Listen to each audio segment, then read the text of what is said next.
दादा, सर्वसाधारण साठी जागा सुटलेली आहे. खरं तर आपलं बहुमत आहे या ठिकाणी. खूप साऱ्या नावांची चर्चा आहे. एकूणच काय परिस्थिती निर्माण होईल सोलापूर महापालिकेत? सर्वप्रथम सर्वांना गणेश जयंतीच्या शुभेच्छा देतो. आज सोलापूर महानगरपालिकेचं महापौरपद हे सर्वसाधारण खुल्या गटासाठी निघालेलं आहे चिठ्ठी. त्या अनुषंगाने आता शहराच्या अध्यक्ष वहिनीताई जळवळकर या इच्छुक लोकांच्या किंवा ह्याच्यामध्ये पात्र होणारे संभाव्य नावं पालकमंत्री महोदय किंवा प्रदेशाला पाठवतील. याबाबत प्रदेश योग्य तो निर्णय घेईल. साधारण किती नावं पाठवली जातील? कारण सर्वसाधारण खुल्या गटासाठी हा सुटलेला आहे. एकंदरीत ज्यांनी इच्छा व्यक्त केली आहे त्या सगळ्यांचीच नावं शहराध्यक्ष पाठवतील.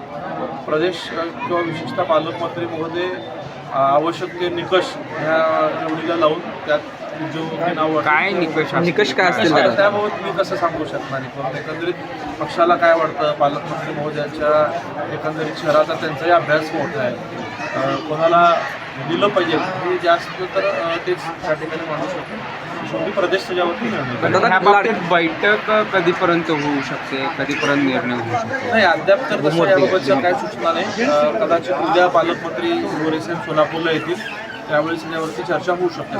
आता मध्यमध्ये सर्वाधिक नगरसेवक जे आहेत ते निवडून आलेले. मध्यचा महापौर होईल. पक्षाचा महापौर भाजपचा होईल. सगळेच पक्षाचे आहेत, सगळेच आपले, सगळ्यांचंच पक्षासाठी योगदान आहे. पक्षातला आपला महापौर पार्टी निर्णय घेईल. आता लाडक्या बहिणीला न्याय मिळेल का यावेळेस? लाडक्या बहिणीला न्याय मिळेल का?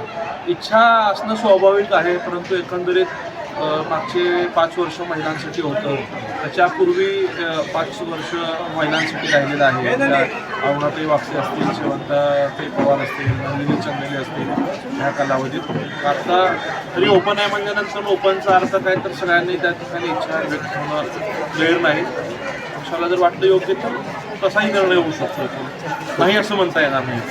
कोठे फॅमिली जी आहे, सोलापूर महापालिकेचा इतिहास पाहिला तर कोठे फॅमिली जी ठरविल तो महापौर या ठिकाणी व्हायचा. आणि सध्या विनायक कोंडाल, प्रथमेश कोठे या लोकांची नावं चर्चेत आहे.